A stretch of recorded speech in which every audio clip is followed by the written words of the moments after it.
बिस्मिल्लाहिर्रहमानिर्रहीम अल्लाहुम्मा सल्ली व सल्लिम व बारिक व सल्लिम रब्बिरहमहुमा कमा रब्बयानी सगीरा।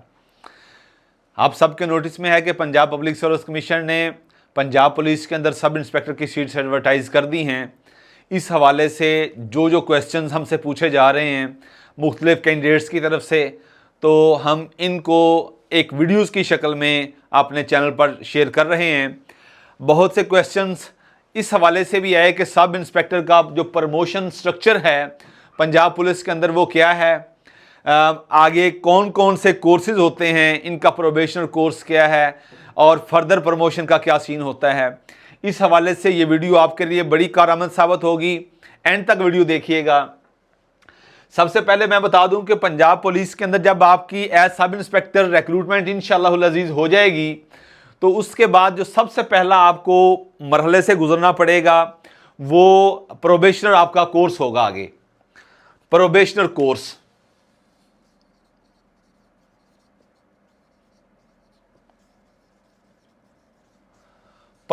कोर्स होगा आपका। ये किसी भी ट्रेनिंग सेंटर में होता है, मोस्टली लाहौर जो हमारा चुंग सेंटर है वहां पे आपका ये कोर्स होगा इंशाल्लाह। ये अप्रॉक्सीमेटली 9 मंथ का कोर्स होता है। 9 मंथ के इस कोर्स के बाद आप जब डिस्ट्रिक्ट में वापस आ जाते हैं तो आपको मुख्तलिफ कोर्सेज से गुजरना पड़ता है। ये मैंडेटरी पीरियड होता है आपका कोर्सेज के लिए, और इस सारे पीरियड में आपके नाम के साथ अंडर ट्रेनिंग लिखा जाएगा। TSI लिखा जाएगा। अंडर ट्रेनिंग इसका मतलब होता है अंडर ट्रेनिंग। अब ट्रेनिंग का मतलब ये नहीं है कि सिर्फ ट्रेनिंग सेंटर पे जाके प्रोबेशनर कोर्स मुकम्मल करा है। ये 9 महीने का भी हो सकता है, ये 12 महीने का भी हो सकता है, 15 महीने का भी हो सकता है, लेकिन प्रीवेलिंग माहौल के अंदर ये 9 माह का कोर्स है, प्रोबेशनर कोर्स। इस 9 माह के बाद जब डिस्ट्रिक्ट के अंदर आपकी आमद हो जाती है तो फिर आपको कोर्स ए, कोर्स बी, कोर्स सी और कोर्स डी, ये 4 कोर्सेज हैं जिनसे आपका पाला पड़ता है। सबसे पहले जो कोर्स ए है, इस कोर्स के लिए आपका जो ड्यूरेशन है वो 1 महीने का है, 1 मंथ का है। कोर्स बी का जो ड्यूरेशन है वो भी 1 महीने का है, 1 मंथ। इसके बाद कोर्स सी है, कोर्स सी का भी 1 महीने का आपका ड्यूरेशन है, ये 3 महीने हो गए। उसके बाद कोर्स डी है, उसका 6 मंथ का ये ड्यूरेशन है आपका। अब ये टोटल मिला के ये भी आपके सामने 9 मंथ बन जाते हैं। 9 मंथ आपके ये और 9 मंथ ये 18 महीने हो गए, और मिला के 2-3 महीने आपकी आमद रवानगी, ये आना जाना, ये सारा कुछ, ये आपके 2 साल का जो पीरियड होता है वो आपका अंडर ट्रेनिंग पीरियड होता है। इसको प्रोबेशनर पीरियड भी कहते हैं, इसको आजमाइशी पीरियड भी कहते हैं। इसमें आपका जो रवैया है एक डिसिप्लिन फोर्स के ढांचे के अंदर आपको उस मुकम्मल आपके बिहेवियर्स को, एटीट्यूड्स को, मिजाज को उस खास सांचे में ढालने की कोशिश की जाती है कि एक डिसिप्लिन फोर्स के अंदर आपने किस तरह रहना है। इन सारी चीज़ों को प्रोफेशनली आपको हैंडल करना सिखाया जाता है। अब मैं अगर डिटेल बताऊं, जो कोर्स है ए, 1 महीने का कोर्स, और ये प्रोसिक्यूशन ऑफिस के अंदर होता है। प्रोसिक्यूशन हमारे एडमिनिस्ट्रेशन ऑफ जस्टिस सिस्टम का बड़ा इंपॉर्टेंट पिलर है। सेकंड फेज पे उसका नंबर आता है। सबसे पहले पुलिस, फिर प्रोसिक्यूशन, उसके बाद जुडिशरी, फिर प्रिजन डिपार्टमेंट और फिर प्रोबेशन एंड पेरोल। ये हमारे एडमिनिस्ट्रेशन ऑफ जस्टिस सिस्टम के पिलर्स हैं।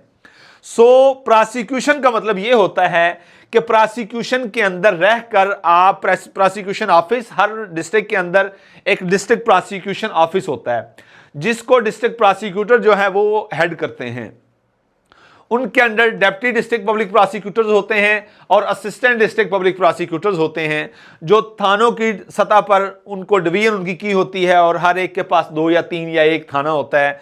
थाने के अंदर जितने भी केसेस होते हैं पुलिस उनकी इन्वेस्टिगेशन कंप्लीट करती है। जैसे ही FIR होती है एक कॉपी उनको भी शेयर हो जाती है। उनका CFMS, हमारा जिस तरह पोल काम है, अब ये जो सिस्टम सारा क्योंकि डिजिटलाइज हो गया है, ऑनलाइन हो रहा है और इंटीग्रेटेड हो रहा है, तो इस हवाले से जैसे ही FIR होती है तो उसकी कॉपी मुतलका प्रोसिक्यूटर को जो उस पुलिस स्टेशन का होता है उसको भी चली जाती है।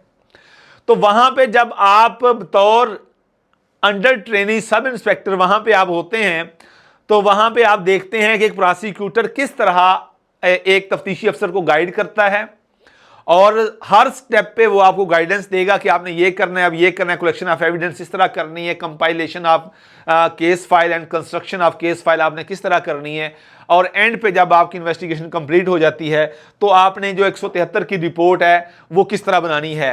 ये सारी चीज़ें प्रोसिक्यूशन के ऑफिस से मॉनिटर की जा रही होती हैं, और जब 173 की रिपोर्ट बना दी जाती है तो वही प्रोसिक्यूशन ऑफिस में स्क्रूटनी के लिए दोबारा फिर आ जाती है।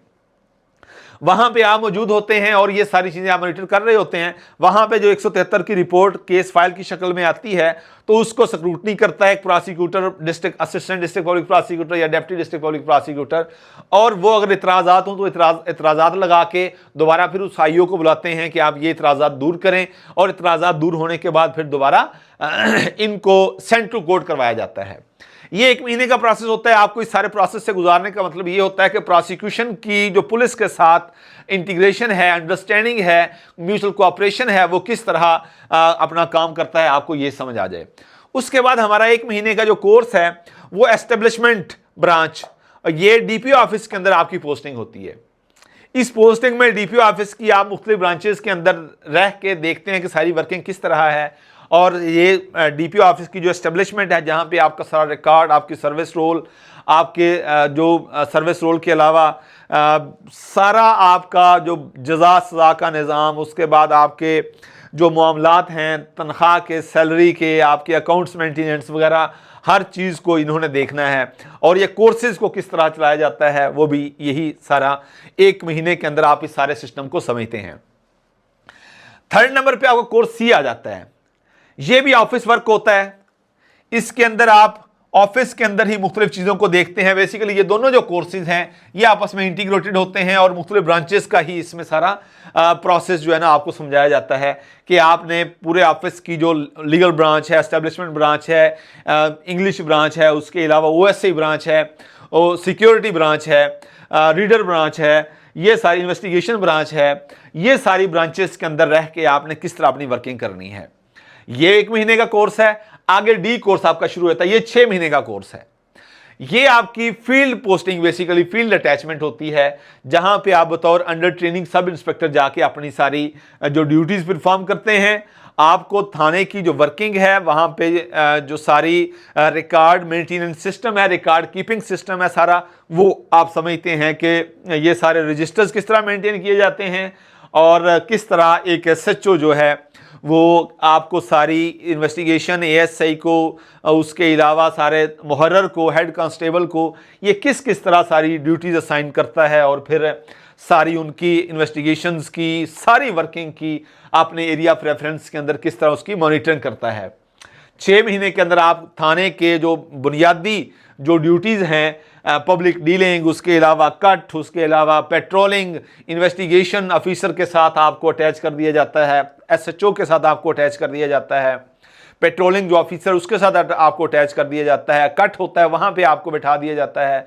आप ये सारी वर्किंग करते हैं, और आप इन सारी चीज़ों का एक्सपीरियंस इसलिए करते हैं कि आपका विजन एक बने, आपका जो सोच का धारा है वो एक ख़ास पैरामीटर्स के साथ आगे चले कि किस तरह लोगों के जो मसाइल हैं, मसाइब हैं, उनको कम करना है, उनकी दाद रसी करनी है, जालिम का हाथ रोकना है, तफ्तीश मुकम्मल करनी है, शवाहिद कंप्लीट करनी है। सो ये कोर्सेज हैं। अब जैसे ही एक कोर्स कंप्लीट होता है या 2 कोर्स कंप्लीट होते हैं तो इनका लाहौर के अंदर जो हमारा सेंटर है या मुल्तान के अंदर वहाँ पे इनका एग्ज़ाम होता है। अगर आप एक क्वालिफाई कर जाएं, दूसरा क्वालिफाई कर जाएं, तीसरा जब क्वालिफाई कर जाते हैं तो फिर फाइनल स्टेज पे आपका जो इम्तिहान होता है, और वहाँ पे आपके जब सारे कोर्सेज कंप्लीट हो जाते हैं तो आपको कंफर्म कर दिया जाता है। इस सारे कंफर्मेशन के पीरियड के अंदर आपको बहुत मोहतात रवैया जो अपनाना पड़ता है। अगर आप इस तरह का रवैया अपनाएंगे जो एक डिसिप्लिन फोर्स के अंदर किसी भी सूरत में अलाउड नहीं होता, तो फिर आपके पास अपील का हक भी नहीं होता, तो आपको रिमूवल फ्रॉम सर्विस फिर कर दिया जाता है, डिसमिसल नहीं, रिमूवल फ्रॉम सर्विस जो आपके लिए, और आपके पास अपील का हक भी नहीं होता। सो इस सारे पीरियड के दौरान आपने अपने आप को डिसिप्लिन फोर्स के मेंबर के तौर पर साबित करना है, ताकि आपको ये सारी चीज़ें आगे चल के आपको काम दें। सो ये बेसिक जो इसका सर्विस स्ट्रक्चर है, प्रमोशन स्ट्रक्चर है, ये कोर्सेज हो जाएंगे, और उसके बाद फिर जब आप कंफर्मेशन हो जाएगी आपकी एज इंस्पेक्टर, आप एज सब इंस्पेक्टर, तो फिर अवेलेबिलिटी ऑफ सीट्स को देखते हुए, इसके लिए कोई मैंडेटरी पीरियड अब नहीं रहा। अवेलेबिलिटी ऑफ सीट्स को देखते हुए आपको फिर फर्दर आगे आपकी प्रमोशन एज इंस्पेक्टर हो जाती है। उसके लिए 2 साल तो आपके ये प्रोबेशनर्स के हैं, बाकी मैक्सिमम जिस तरह माशाल्लाह सर्विस स्ट्रक्चर बहुत अच्छा हो गया पंजाब पुलिस के अंदर, आप 4 से 5 साल के अंदर हर सूरत में फर्दर रैंक के अंदर चले जाते हैं। अब आप देखें कि जो 16-17 में भी जो सब इंस्पेक्टर है, 15 और 16 में जो सब इंस्पेक्टर आए हैं, 16-17 में इवन जो आए हैं, वो अपने सारे कोर्सेज कंप्लीट करके अपनी ACRs को मुकम्मल करके अपनी जो उनकी सज़ाएं पनिशमेंट्स वगैरह थी उनकी अपीलें सारी फाइनल करवा के हर चीज़ मुकम्मल करके जिसने अपनी फाइल रखनी है, तो वो बहुत डिपेंड करता है उसकी प्रमोशन के हवाले से। जब बोर्ड बैठता है वो ये सारी चीज़ें देखता है, अगर आपकी चीज़ें कंप्लीट नहीं है तो उस वजह से आप डेफर भी हो सकते हैं। 4 से 5 साल के अंदर आप नेक्स्ट रैंक में चले जाते हैं और उसके बाद जब आप इंस्पेक्टर हो जाते हैं तो फिर आगे मिनिमम वो, अब जब आप इंस्पेक्टर हो जाएंगे तो इंस्पेक्टर से आगे DSP है। DSP का यानी इंस्पेक्टर तक आपके ये जूनियर रैंक्स होते हैं और DSP से ऑनवर्ड IG तक ये सीनियर रैंक्स होते हैं। उसके लिए फिर आगे डिफाइंड पीरियड शुरू हो जाता है कि मिनिमम इतना पीरियड होना चाहिए। आप इंस्पेक्टर जब आपको ऐसे ही फिर आपको F कोर्स के लिए F लिस्ट में आ जाते हैं और फिर आपका वैसे ही ये कोर्सेज होते हैं और वहाँ पे फिर आपको अवेलेबिलिटी ऑफ सीट के एतबार से जब आपकी चीज़ें मुकम्मल हो जाएं तो फिर यही 4 से 5 साल के अंदर आपकी फर्दर प्रमोशन एज DSP। जो उसके लिए इंस्पेक्टर से DSP के लिए जो मैंडेटरी पीरियड है वो 7 साल का है। 7 साल जो ही आपके मुकम्मल होते, लाइक हम 7 साल के बाद प्रमोट हो गए, जो ही आपका 7 साल मुकम्मल होते हैं तो आप फर्दर DSP की प्रमोशन के लिए आप एलिजिबल होते हैं। और जब आप 5 साल एज DSP काम कर लेते हैं तो आप SP के लिए जो एलिजिबल हो जाते हैं। सो ये अब जब आप SP हो जाते हैं तो बड़ी एक इम्पॉर्टेंट और ये आपके लिए एक बड़ी मोटिवेशनल बात भी हो सकती है कि जब आप बतौर SP 2 साल तक आप सर्विसेज अपनी देते हैं डिपार्टमेंट के अंदर, तो 2 साल के बाद आपकी एनकेडरमेंट हो जाती है PSP ग्रुप के अंदर। वहाँ पे फिर आपको उस मेन स्ट्रीम में आप आ जाते हैं जहाँ से CSS करके डायरेक्ट ASP की एक सिलेक्शन होती है। वहाँ आप उसी ही मेन स्ट्रीम में आ जाते हैं और आपका फिर प्रमोशन स्ट्रक्चर वही जो एक PSP क्लास का है, जो CSP ऑफिसर होते हैं जो CSS करके आते हैं, आप उसी मेन स्ट्रीम में आ जाते हैं और फिर आपका उसी एतबार से आपके प्रमोशन का स्ट्रक्चर सारा शुरू हो जाता है। सो सब इंस्पेक्टर की एक ज़बरदस्त सीट है, आपको एक बहुत ज़बरदस्त बूस्ट मिलता है। जूनियर रैंक्स के अंदर ये सेकंड लास्ट स्टेप है, सेकंड लास्ट रैंक है। आप आगे SP तक, SSP तक आप ख्वाब देख सकते हैं अगर आप SP हो जाते, सब इंस्पेक्टर भर्ती हो जाते हैं। तो याद रखिएगा कि सर्विस स्ट्रक्चर ये बेसिकली पॉलिसी मैटर्स होते हैं, ये चेंज होते रहते हैं। सो ये इससे कम भी हो सकता है। ये ज़रूरी नहीं है कि आज 7 साल हैं तो अगले 10 साल के बाद भी ये 7 साल ही रहे, या आज 5 साल है तो फिर भी 5 साल रहे, ये चेंज होते रहते हैं। सो बहुत ज़बरदस्त स्टार्ट है आपका एज सब इंस्पेक्टर।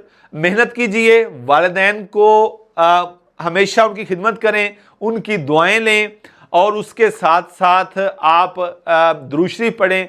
दुरूद शरीफ के साथ साथ वालिदैन की दुआओं के साथ साथ भरपूर मेहनत करें। अल्लाह के ऊपर तवक्कल रखते हुए अपने ऊपर एतमाद रखें और आप इंशाअल्लाहुल अज़ीज़ हर सूरत में कामयाब होंगे। अल्लाह हम सब के लिए आसानियाँ पैदा करे। इस हवाले से हमारा जो बैच है वो 22 दिसंबर से शुरू हो रहा है। 030020242202 पर रब्ता करके आप अपनी एनरोलमेंट को यकीनी बना सकते हैं। अस्सलाम वालेकुम रहमतुल्लाह।